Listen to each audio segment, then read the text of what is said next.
have vivid memories of España. As a young child, I saw Goya's dark paintings in El Prado in Madrid. I experienced my first corrida, where at 8, the smell and the raw excitement is imprinted forever. Here I learned Spanish, found my best friend, and fell in puppy love. And the food, joining my parents at the tapas bar to sample some of Spain's unique flavors, I will never forget. So, what should we expect in the summer of 2017 in Spain? It is going to be hot. But the Spanish summer heat adds grit and heart to what one sees and experiences. We are ready for the unexpected, the unusual, and the beautiful, topped with the majestic castle on the hill in every town. And in the evening, we will join the locals and the tourists who eat and drink on the streets late into the night. Spain is a rich quilt of cultures. Wherever we went, the ethnic layers were literally written on people's faces. To understand this colorful Spanish quilt, one needs to look a bit into its culture and its history.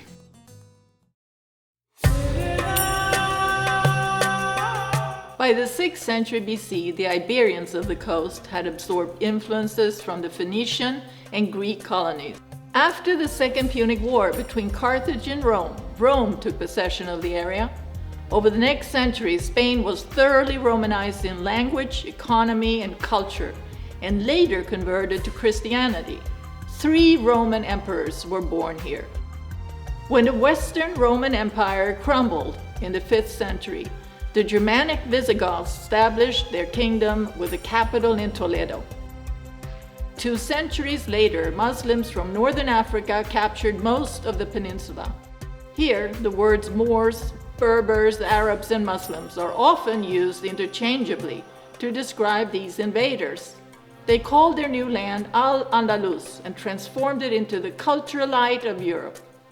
They expanded the Roman irrigation systems and introduced the orange, lemon, peach, apricot, fig, and pomegranate, as well as saffron, sugarcane, cotton, silk, and rice, which remain some of Spain's main products today. In a time of Muslim rule, the great achievements of the Spanish Sephardic Jewish physicians, translators, and philosophers helped bring the cultural wealth of the Greco-Roman world back to Europe. In the 11th century, half a millennium after they were pushed out, the Christians, from a small sliver of land in the north, began their reconquest of Spain, known here as the Reconquista. Later, the merger of the Castile and Aragon kingdoms under Ferdinand and Isabella led to the final destruction of Muslim rule in 1492. As a result, after several royal decrees, 500,000 Muslims, or 10% of Spanish population, and 250,000 Jews, or 5% of Spain's population, converted to Catholicism, and the remaining were forced into exile. The guides kept telling us that this or that structure survived only because it was converted into a church or nobility residence. But survive it did, and Spain today takes great care of its heritage. And now on to our trip. The city of Málaga, framed by the Málaga Mountains and the Mediterranean, 80 miles from the coast of Africa, was founded by Phoenicians around 770 BC. We parachuted into Málaga in late May on Saturday evening and landed in the old town in the middle of the local fiesta or festival. In the middle of the festivities stands the Roman theater.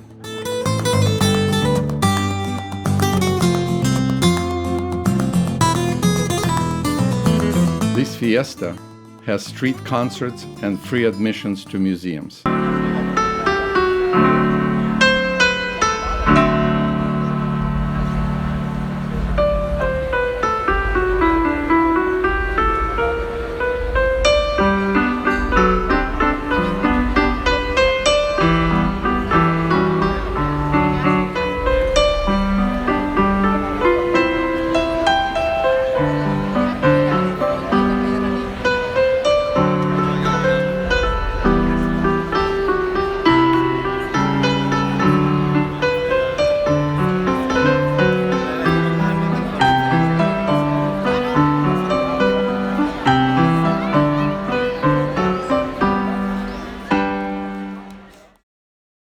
next morning, we visit the twin castles Alcazaba and Gibralfaro.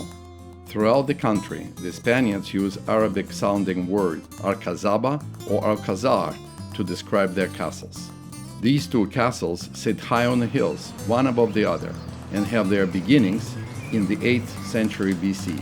It is quite a hike to reach the castles and Gibralfaro gardens.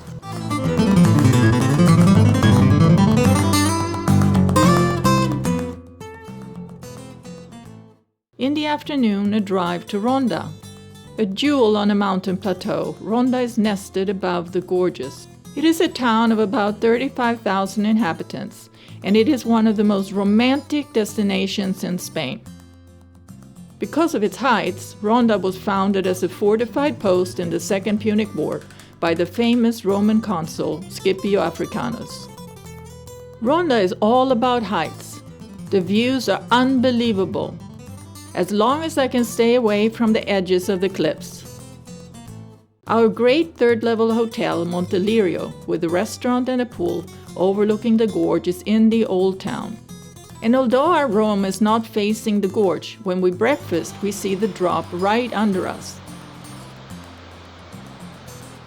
This medieval town has interesting passages, plazas, and narrow cobbled streets with picturesque houses.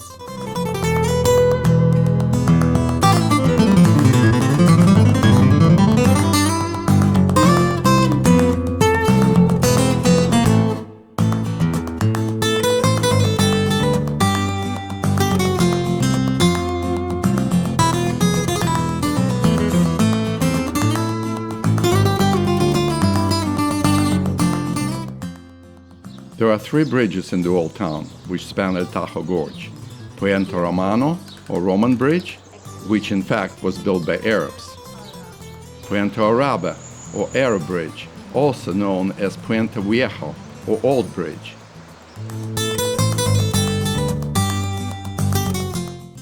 And the most impressive of them all, the Puente Nuevo, or the New Bridge, built in 1793.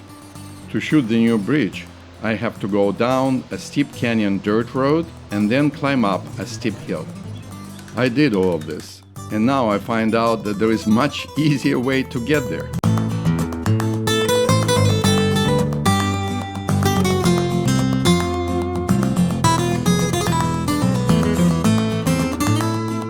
Many restaurants and hotels are built into the steep rock to have a view of this beauty.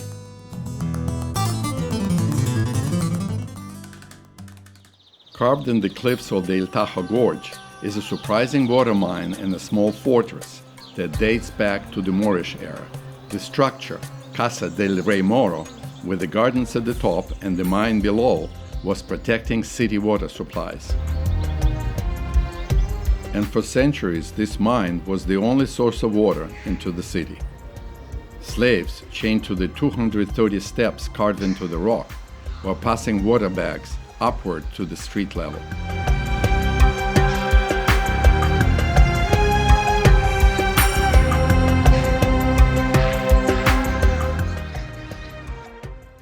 Ronda is also said to be the home of modern-day bullfighting.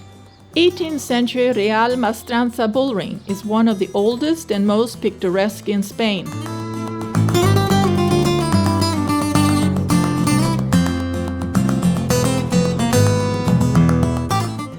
Ronda has a good-sized wine region, and we're visiting the boutique organic winery Schatz, started by an immigrant from Germany. The young woman who's showing us around is a good, flamboyant performer. Hectares, only the home and the garden is before, okay? And Schatz love with this farm, with this area. Go straight on is African mountain. In the opposite is Europe. Every day, all the year, we have a lot of migration from African mountain to Europe.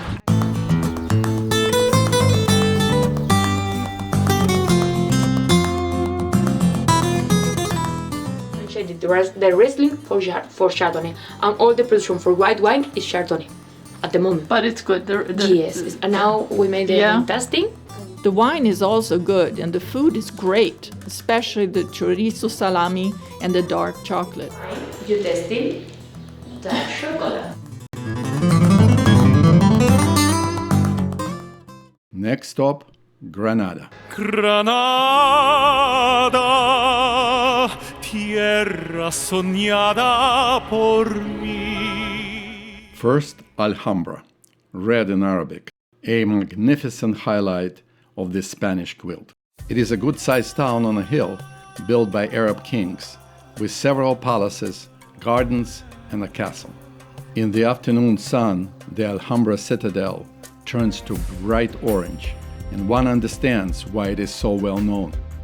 There is a cafe and a couple of restaurants with this view.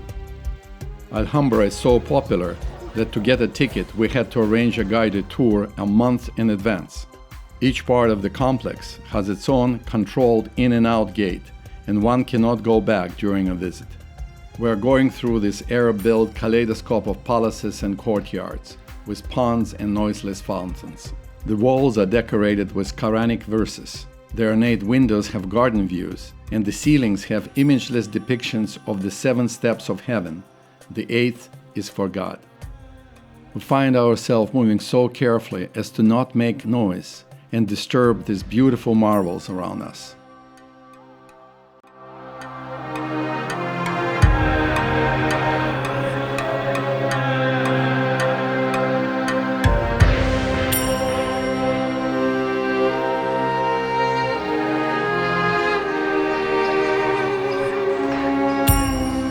It is here, in Alhambra, that Columbus got his royal blessing for his voyage to the Americas.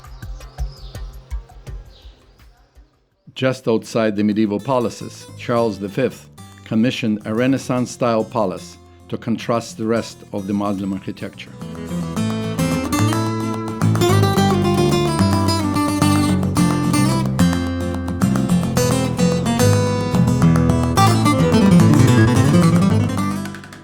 These are the Generalife Gardens on the Alhambra Hill.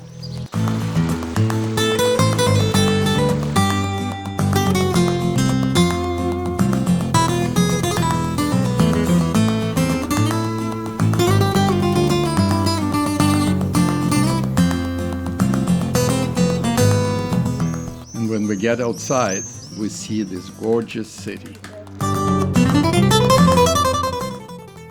Ordinary folk lived on a hill in Albaicín, opposite Alhambra, and after the Reconquista, the Christian kings moved Muslims from Alhambra to Albaicín and eventually out of the country.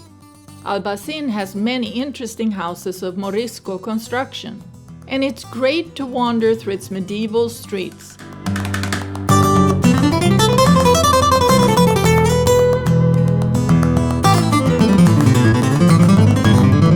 I love Granada. The city is full of street musicians, young kids from US and Europe, walking around with nose rings, tattoos, and their guitars. And a singing dog joins the fun.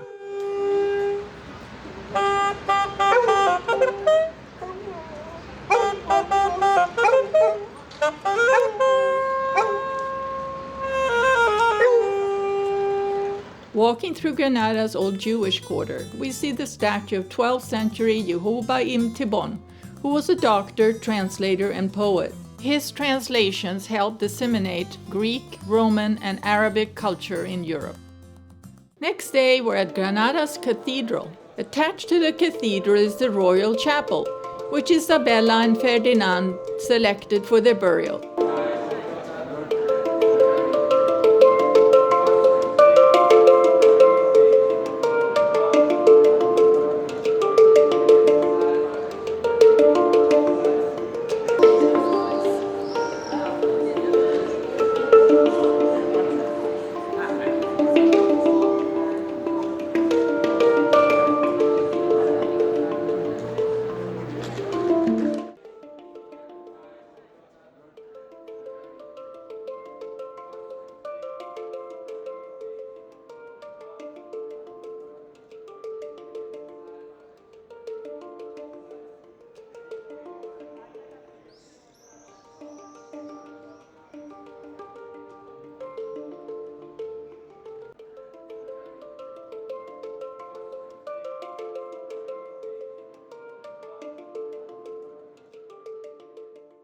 Spain has a festival usually of religious nature, every week and sometimes a couple of weeks, and here is one in Granada.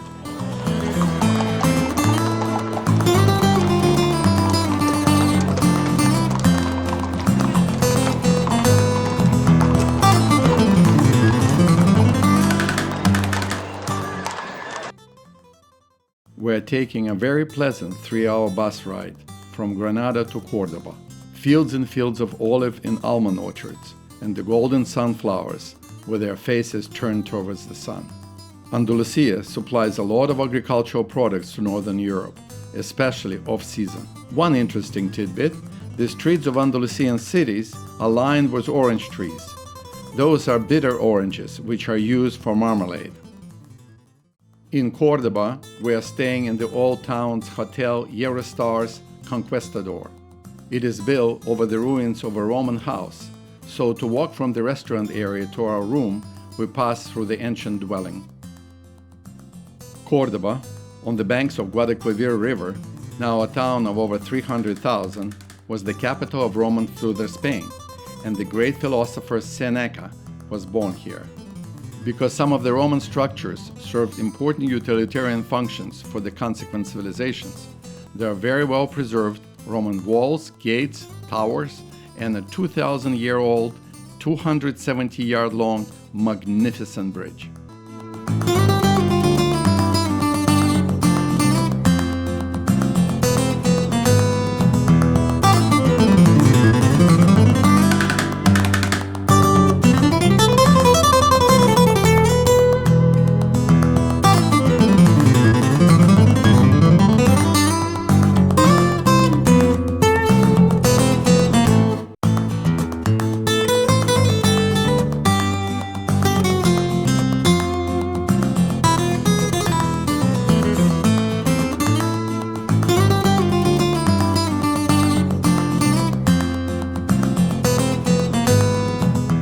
The old town has narrow streets,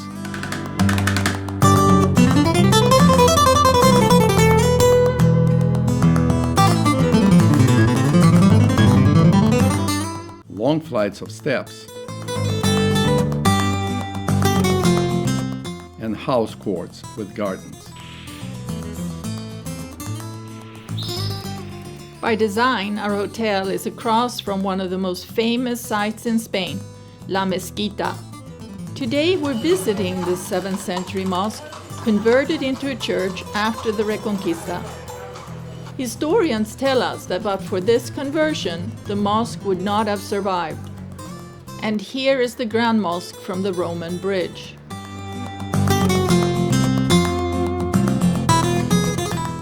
And from above.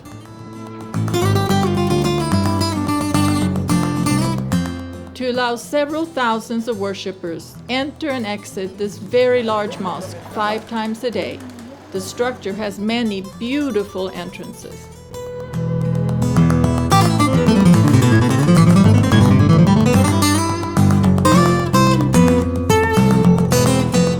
And then we're in the mosque.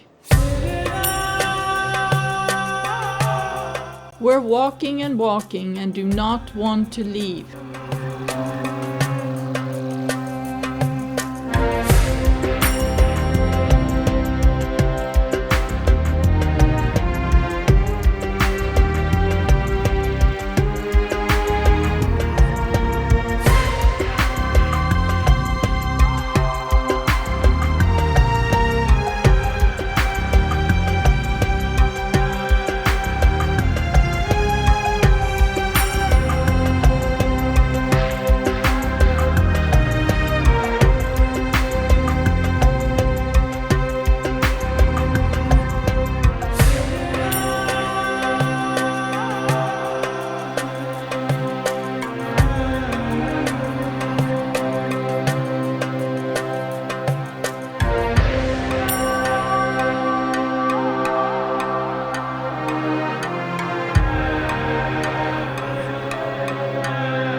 Towards the middle of the old mosque is the Cathedral, also a fusion of Arab and Gothic architecture.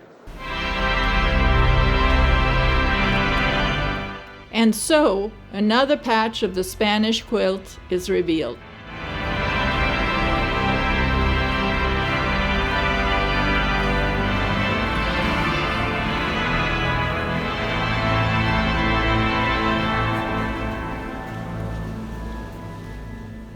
After the Reconquista, the minaret of the mosque in the courtyard was converted into a bell tower.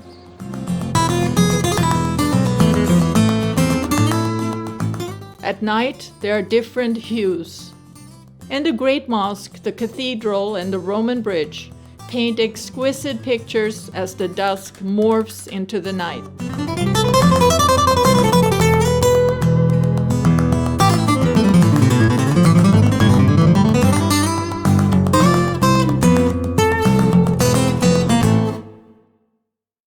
An important part of the Spanish mosaic is the medieval Jewish quarter in Cordoba, a beautifully preserved area of the city.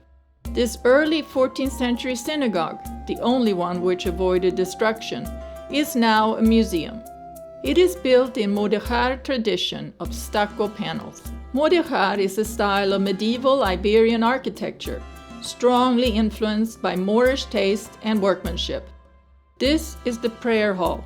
The writing on the wall says, "So return, O God, hasten to return to Jerusalem."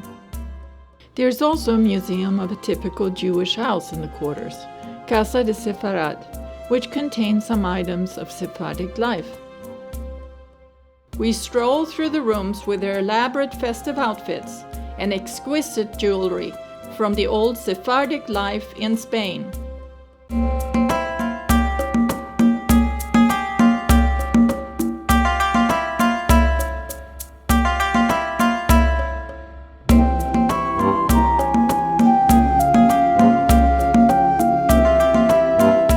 Close by is a statue honoring the great Cordoba native, 12th century Sephardic philosopher Moses Maimonides, who was also a preeminent astronomer and physician of his time. The legend says that by touching his statue, one gets wiser. I am hoping that that works for me too. And what is Spain without a bullfight? In Córdoba, we are at a corrida de rejones, bullfight on a horse.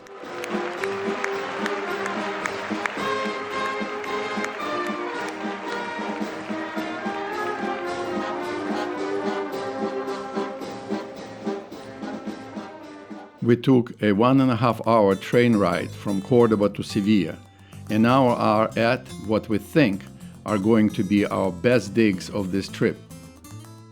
It is an apartment on the top floor of an old building in the old city.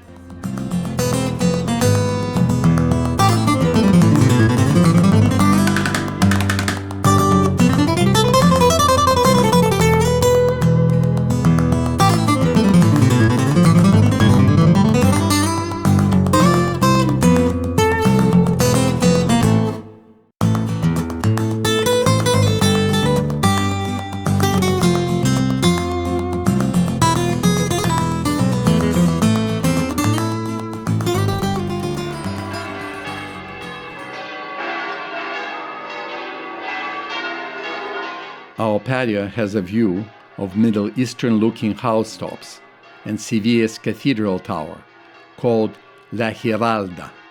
The colors of Sevilla take up several patches in Spain's quilt, and the Moorish and Gothic styles converge in the city architecture.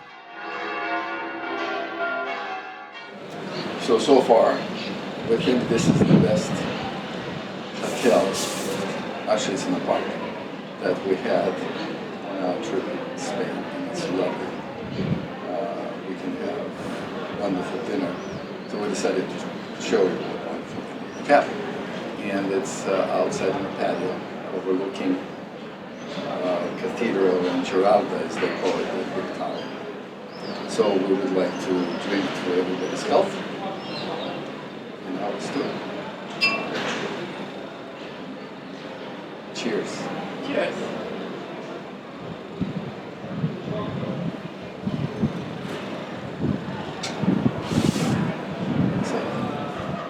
Glorious dinner in Sevilla. Below us are sidewalk restaurants and shops. People are milling in the streets, and the shop owners are trying to entice them to buy their wares and eat their food. We hear happy noises well into the night. Next day, we are in Real Alczar, one of Spanish king's residences. It is actually several palaces and a beautiful garden within the high fort-type walls built in a mudéjar style. We are told that the current Spanish king does not like to visit Sevilla's palace. His loss. It is fantastic.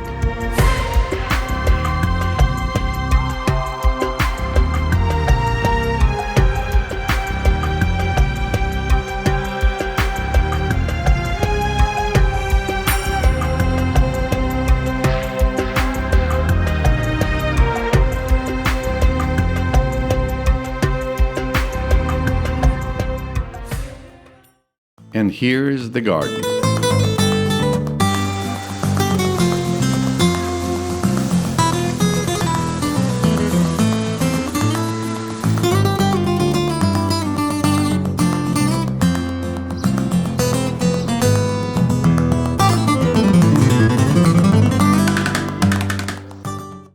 La Giralda, which we see from our apartment patio, is the 12th century minaret converted into a bell tower with a 13-foot statue on top.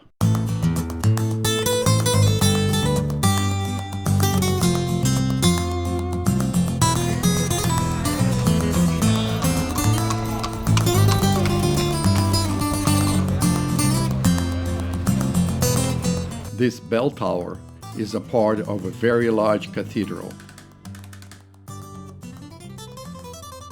And here is Christopher Columbus's final resting place.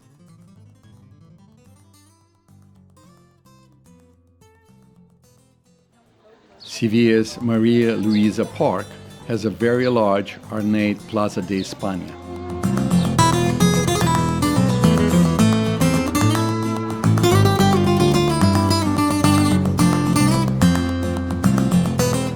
The plaza houses murals for every part of Spain, and Maria finds one for the home of her youth, the Canary Islands.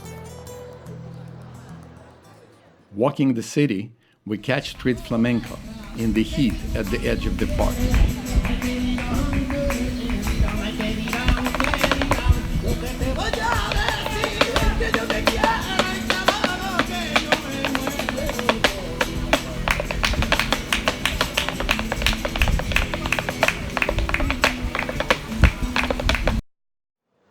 It is 100 in the shade. We drink water like sponges.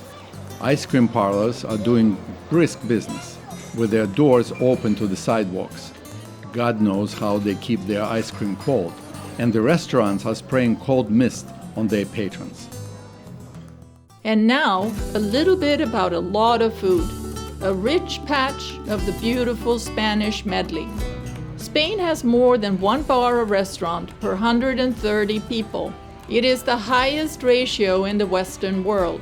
A bar is also called a bodega, and all bars serve food. The first night in Málaga, we had our first Spanish meal at a good fish restaurant called Los Mellizos, the Twins. It was doubly good, especially the battered and slightly fried anchovies. And here we are at a restaurant in Ronda, eating tapas. Tapas is a small dish of anything. Fish, Spanish sausage called chorizo, or a vegetable. And one usually drinks Spanish sangria or a glass of wine. It is a meal, a drink, and of course, a social event. On this trip, we have discovered a taste for sangria, which has as many variations as there are restaurants and bodegas. In Granada, this is what a typical tapas bar looks like.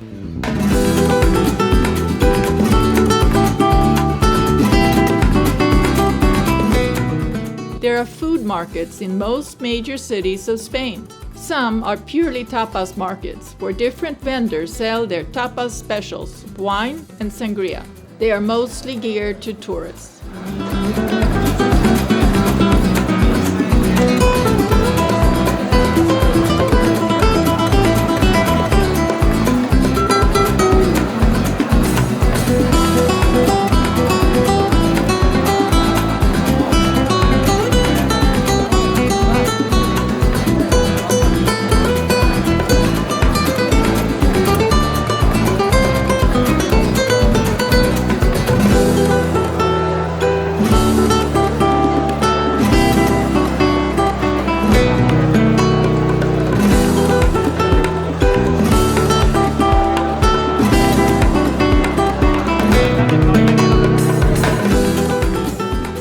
And then there are markets selling a variety of fresh fish, meat, poultry, and produce to locals.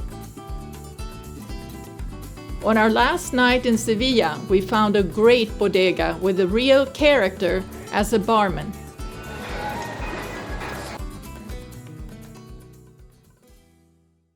A short bus ride from Sevilla is the Roman colony of Italica, the birthplace of Emperors Trajan and Hadrian.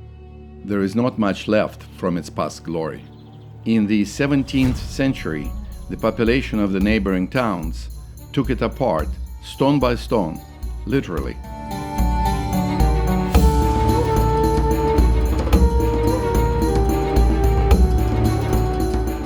And unfortunately, the town's theater is behind a fence. Next day at sunrise, a much longer bus ride, almost to the border of Portugal, and we are in a large Roman city in Lusitania with one of the best preserved Roman theaters.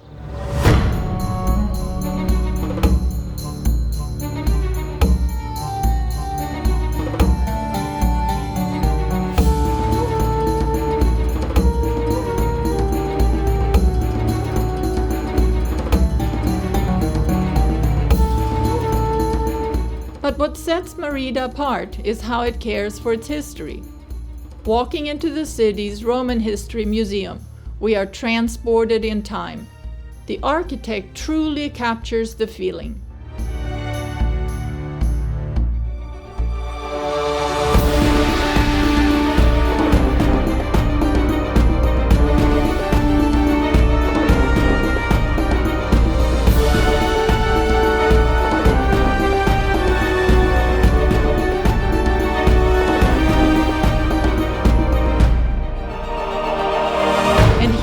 Temple of Diana, which apparently got preserved because a rich man built his house into it.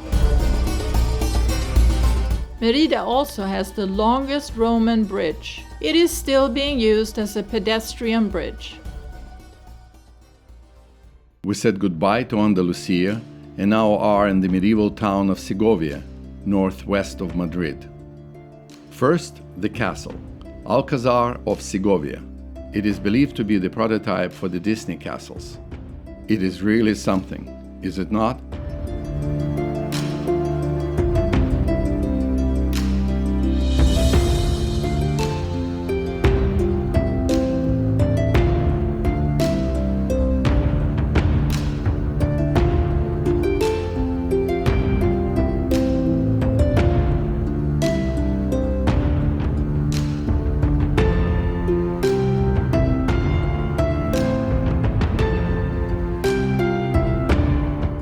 The museum in the castle includes old armor and cannons from the medieval times.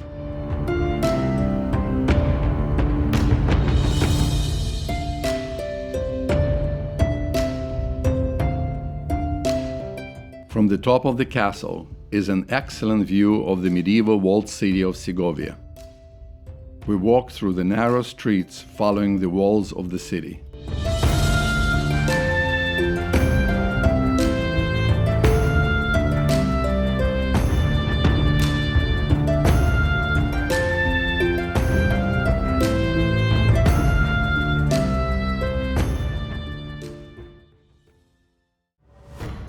On the other side of town is the famous Roman Aqueduct of Segovia. This is only a small part of the first century 2,700 feet long aqueduct, which stretches throughout the city. I do not know about you, but to me, it looks like there is no mortar between the stones of this structure. Wikipedia says that it is built of unmortared, brick-like granite blocks. Unbelievable. It provided water to the city from 11 miles away river until the mid-19th century. South of Madrid is Toledo. The city on the hill overlooking the Tagus River was the Visigothic capital after the collapse of the Western Roman Empire, and later the Castilian capital. The castle, the Alcázar of Toledo, was once used as a Roman palace in the 3rd century.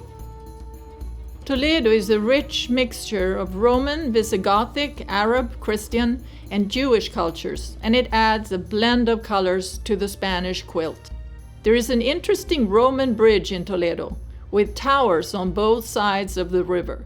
The city side tower leads up to the Old Town, which has an elaborate system of walls, gates, and watchtowers, some of which date back to the Roman times.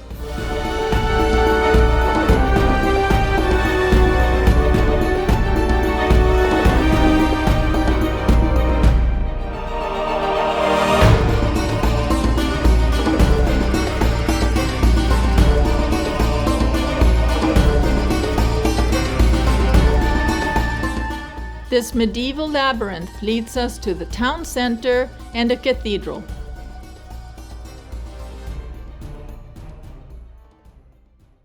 The city has a large medieval Jewish quarter, with museums in 2 restored Sephardic synagogues. The first, called El Transito, is the 14th century building which has a Mudéjar polychrome stucco work and massive paneled ceiling. The other one is a 12th century building converted to a church called Santa Maria la Blanca. It's also a Mudéjar style and looks more like a mosque.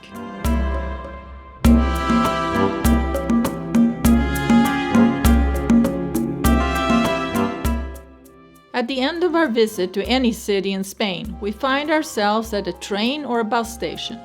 The Toledo rail station was designed to echo the historic Mudéjar architecture of the city, and we don't mind the wait for the train. From this rail station, we travel to Tarragona. Situated on a 300 feet tall rock and called Tarraco by Romans, the city is just north of the river Ebro. During the Roman Republic, the city was fortified and enlarged by the brothers Scipio, who converted it into a fortress against the Carthaginians.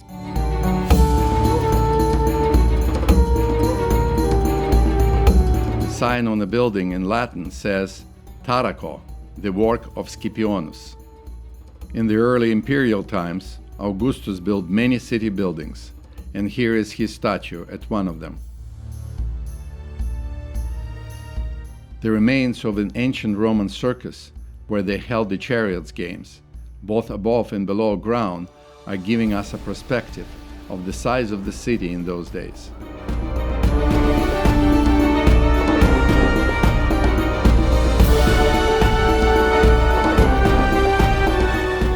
And here is the Roman theater overlooking the Mediterranean.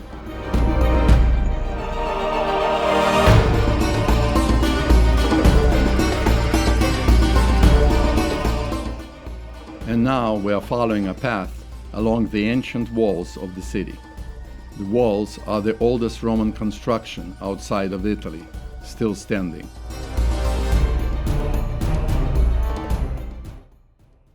This city, on a plateau overlooking the sea, its port and the beaches below, remind me of the city of my childhood.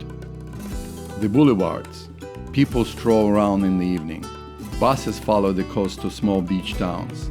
The central market has an abundance of seafood on display.